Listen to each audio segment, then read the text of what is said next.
Eto, Dark and Light Side episode 95, January 9, 2024.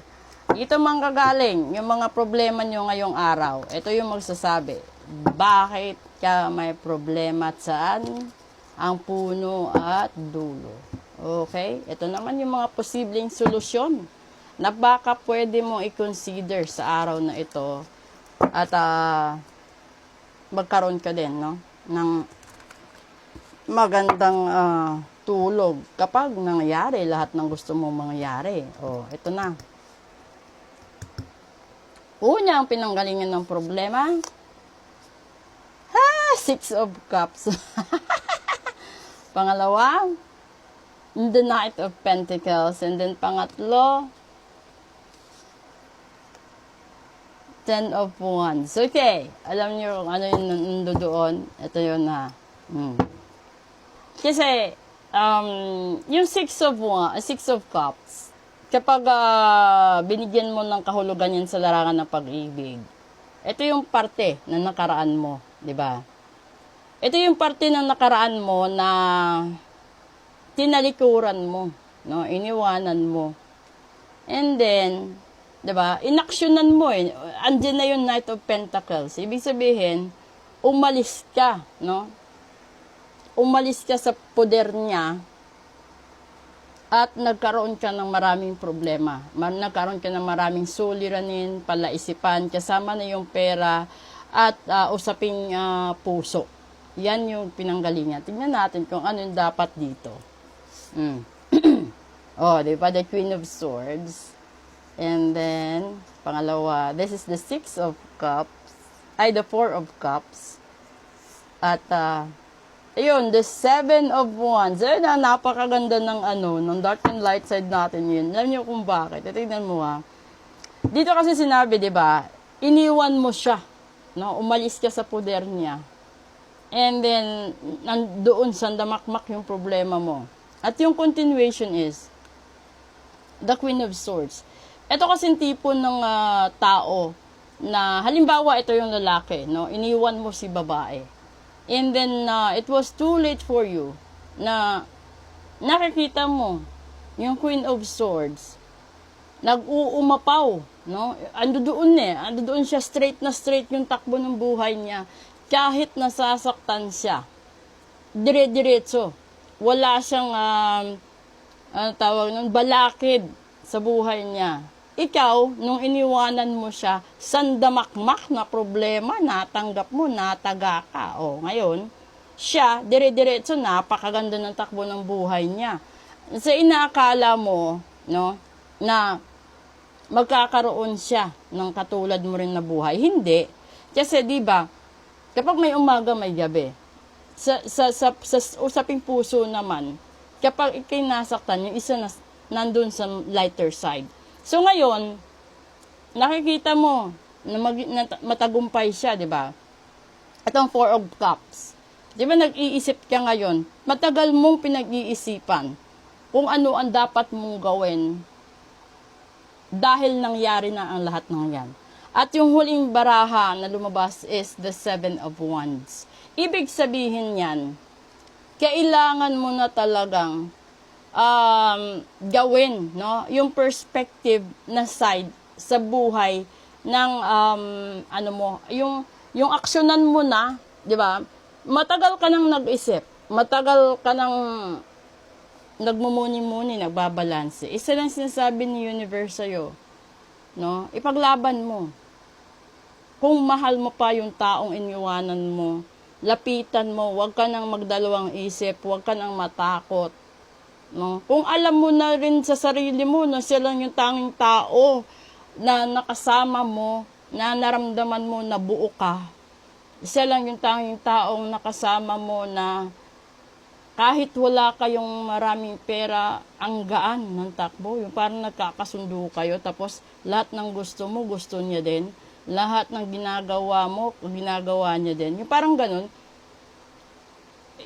Yun na yun eh. Kasi may mga tipo ng tao na hindi sila sanay na minahal sila ng sobra, nire-respeto sila ng sobra, pinahalagahan sila ng sobra. At dumating sila sa punto na na-encounter nila yung isang babae na kahit mataas yung estado sa buhay, kayang bumaba at makipag-level sa kanya. At walang karikla-reklamo, no? Nag-adjust para sa kanya. At nung time na naramdaman niya na grabe yung binigay sa kanya na pagmamahal, pag-aalaga, respeto, at lahat-lahat, sa sobrang takot ni lalaki na baka hindi niya kayang suklian, imbes na pag-aralan niya, no, kung paano niya ayusin na maging balanse. Kasi para sa kanya, overwhelming na yun no. Andun na yung panahon na parang nakakalula na, no. Nakakalula yung lawak ng pagmamahal niya sa'yo, nakakalula na yung taas ng respeto niya sa'yo, na ikaw mismo alam mo na harap-harapan wala ka sa kalingkingan nung taong nagpapakita ng kabutihan sa'yo. And then, meron pa ibang instances dyan na sa kabila ng ginawa niyang kabutihan, nagawa mo pa rin siyang saktan, nagawa mo siyang paiyakin, nagawa mo siyang bitawan ng mga masasakit na salita. And then, portion of that, nung nag-iisip ka na, andun sa punto na marirealize mo, sasabihin mo sa sarili mo na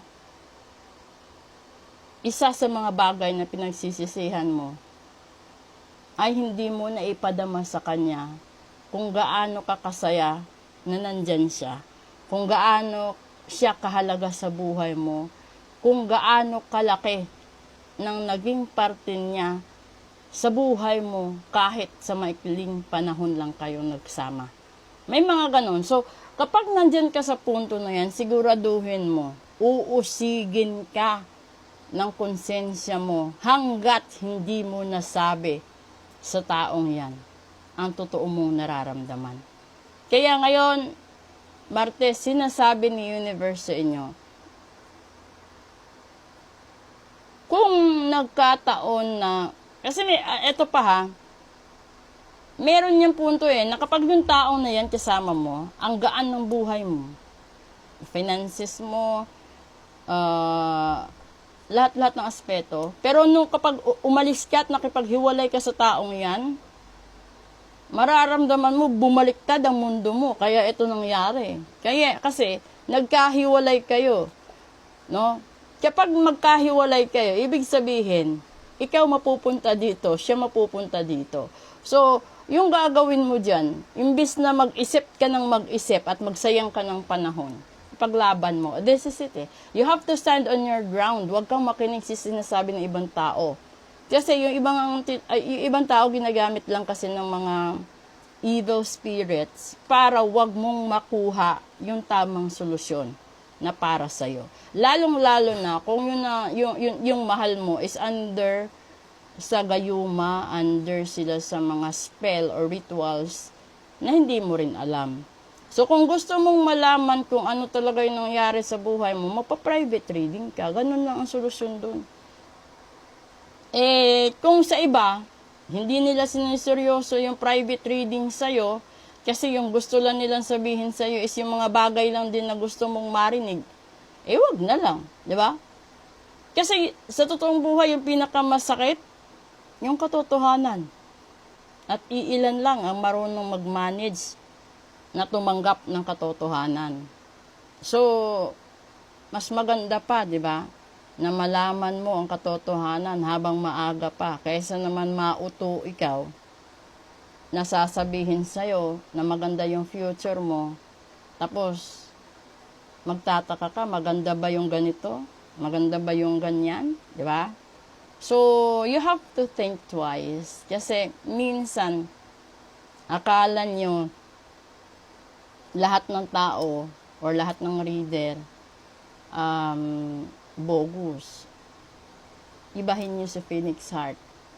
Kasi talagang malalaman nyo lahat-lahat kapag ako pinabasa nyo. Maraming salamat po sa lahat-lahat ng suporta po ninyo. Naway supportahan nyo rin yung YouTube ko, and then let's proceed with Real Talk ngayon.